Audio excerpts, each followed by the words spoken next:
So what's the solution? The solution is to dilute it with ventilation, filter it out, or destroy it. It always has been the solution. The National Safety Council gave us those solutions from an industrial hygiene standpoint in 1950, over 70 years ago. This isn't about a mask or a respirator. Those are the least desirable options. It's always about getting rid of the problem. Again, my name is Stephen Petty. I'm a certified industrial hygienist, certified safety professional, professional engineer. I've been working 45 years in the field of health and safety. Spent my entire life trying to protect workers and the public from toxins. I've sampled for anthrax, biotoxins, the whole list. I've been in over 400 cases named with respect to exposure control and exposure and PPE. And most recently, I testified in the state of Kentucky, and as a result of my testimony, the mask mandate was overturned statewide. So let me introduce the topic of industrial hygiene. Industrial hygiene is not well understood by many. We have a lot of physicians talking about industrial hygiene. It's not their field. Industrial hygiene is a science and art devoted to anticipation, recognition, evaluation, and control of environmental factors and stressors that can cause you to be sick, make you feel bad, or even kill you. And I've testified 400 times in those sorts of cases. The problem is that we have a lot of physicians talking about things like that, and they may be perfectly talented folks, but it's not their sandbox. When I'm in trials, we have a physician that talks about the disease, and I talk about exposure and exposure control and PPE. The physician that talked earlier, I'm here to show you that every statement he made is false. Let me go then. There's really three ways you can look at why masks can and cannot work, and I'm on page 3 of my handouts, the top slide. This is a plot of cases of COVID in New Hampshire with time. If you really believed that masks could work, you would expect the cases would drop with time. They do not. You can draw this plot for any state or any country in the world. What you see is where people are indoors more in the northern climates, the winter time, disease rates go up. That's a well understood industrial hygiene fact that's over 100 years old. And you see that in this plot. Now I want to move you on to the epidemiology, and there are lots of studies, but at the bottom of page 4, probably the one that's most relevant is the Bundgaard study out of Denmark. They looked at 6,000 or so folks. 3,000 with masks, 3,000 without masks. They found no difference in disease rate. Similar study was done on schools in Florida. Same outcome, and that's on the bottom of page 5. The reality is that I testified in federal court in Michigan about the CDC studies and showed that almost all the studies they cited suffered from 2 flaws. One, they didn't have a control group, that is a group not wearing masks as similar to a group that was wearing masks to see what the differences were. If you don't have a control group, how do you know it makes a difference? The other thing is there were confounding factors where there were multiple things going on at the same time with or without a control group, like air conditioning changes, separation, quarantine, and masking. There's no way to know whether masking has any effect at all. The real solution has always been, for 50 years, engineering controls of ventilation, dilution, or destruction. And those solutions I've actually implemented in real schools beginning in 2020. And I worked with many, many school districts to implement them. This isn't about a mask or a respirator. Those are the least desirable options. It's always about getting rid of the problem. Now let's look at this issue from a micro perspective real quickly. And again, I'm on the bottom of page 7. If you can see visible dust, it's on the order of 50 microns. That unit may or may not mean anything. The virus is 500 times smaller than what you can see. If you look at a cross-section of a human hair, I've got a plot on the bottom of page 7. You see that dot. That dot is 10 times the size of a virus. It's a micron or so.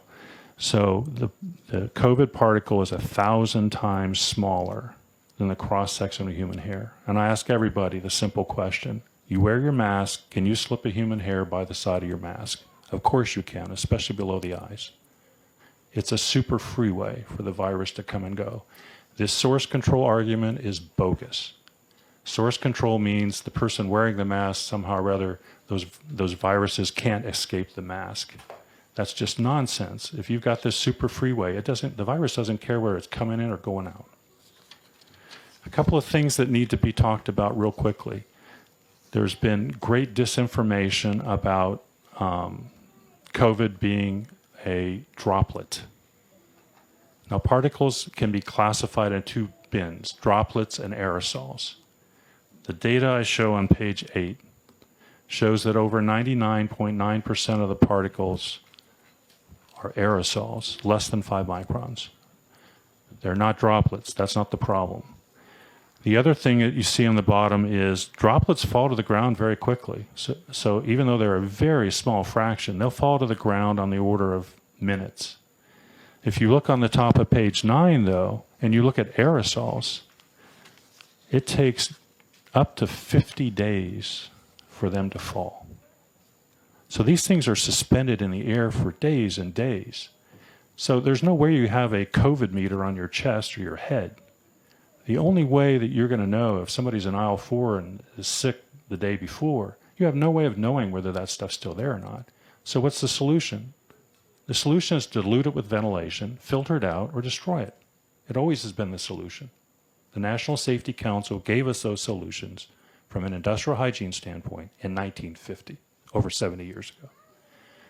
People talk about these masks. Why can masks not work? Bottom of page 9.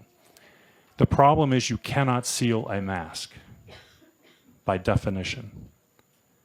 A mask that seals is a respirator. I also want to talk a little bit, they say, well, I'm now on page 11. I want to whip through this. They say, well, they might do a little bit of good. Well, that isn't in industrial hygiene, we don't look at solutions that do a little bit of good. It might help 1% of the people. We have a requirement that if we're going to provide a solution that helps the public, it better have at least a 90% relative risk reduction. So how would you feel if I walked in and I said to asbestos workers, let's put you in a mask, it might save 1% of you from asbestosis, but the other 99% will get it. I think I would lose all my licenses. And by the way, the asbestos fiber on average is 50 times larger than a COVID particle, and we have very high-end respirators, PAPRs, that are used to protect asbestos workers. And I'm certified in protecting asbestos workers. So why in the world would you take a 1% solution when you need 90% when we have solutions like ventilation destruction and filtration that do meet that 90% requirement from industrial hygiene? The other thing you hear about all the time is on page 12, you see the top. Well, let's move on to N95s. As I just said, we wouldn't even use an N95 for asbestos workers. But here's a study by Shaw et al. That shows even for an N95 where you glue it onto a board, and that's where most of these mask studies are done. They literally glue the mask onto a mannequin or a board. Now, do you glue your mask on your face? Of course not. So what happens when it's not? So if it's glued on, they say, well, it has 46% effectiveness. But what if you put a gap on it? 3% effectiveness. And that's the real world. So about masks, on to page 13. On January 2nd, 2022, Scott Gottlieb, FDA commissioner and Face the Nation, spilled the beans. He said basically masks don't work. I've been putting real engineering controls in real schools for 2 years. You can imagine as somebody who spent his whole life defending workers in toxic tort trials and the public, how infuriating it is to see people propose solutions that cannot and do not work. He admitted it. We also had CDC finally admit on January 14th of 2022, well, these masks aren't very effective, so let's move to N95s. I've said, no, let's move to engineering controls.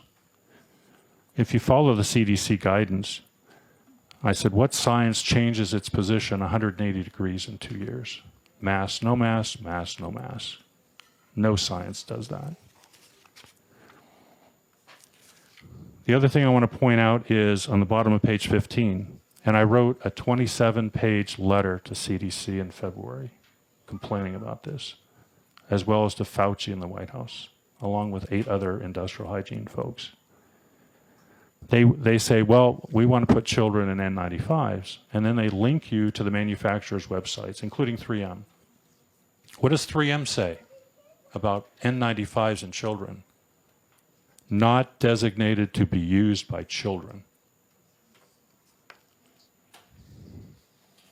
And also they say, well, as soon as you go to mass, you got to start following respiratory protection standard, which has all sorts of requirements. You can't just hand somebody an N95 and not incur a lot of liability if you don't ensure that they're fit tested, that they're medically cleared to wear it, that they've been trained on how to wear it, and they've been trained on how to replace it. So on the bottom of page 16, we have industrial hygiene, as I've said before, what we call the hierarchy of controls. Everybody agrees with this. The most effective hierarchy is engineering controls. The least effective would be personal protective equipment, or PPE. And PPE for respiratory protection is respirators, because you can seal respirators. Now, why are respirators on the bottom of the barrel for controlling hazards? Because they don't get worn right. You put somebody in, we know this from decades of doing this. You put a respirator on somebody for 8 hours a day, they're going to break that seal. Guaranteed, it's not going to get worn right. Well, the interesting thing is masks don't even fit in the hierarchy. They're below it. They're not even part of it. Again, engineering controls is the solution. Now, what about damage to children? There's lots and lots of data on this. Beginning on page 18, Curriculum Associates is showing both for reading and for mathematics in 1 year loss of performance of upwards of 12 to 15%, depending on the grade level. And it's worse for minorities, as you see on page 19. Brown University put a study out for kids born during COVID wearing masks, show a 23% reduction in learning. So what did CDC do on February 8th? They took the 18-year-old criteria for child development and they moved the goalpost. They didn't admit that this was causing enormous damage. They said, okay, the performance standards you have at 24 months, we're going to make 30 months. Sad.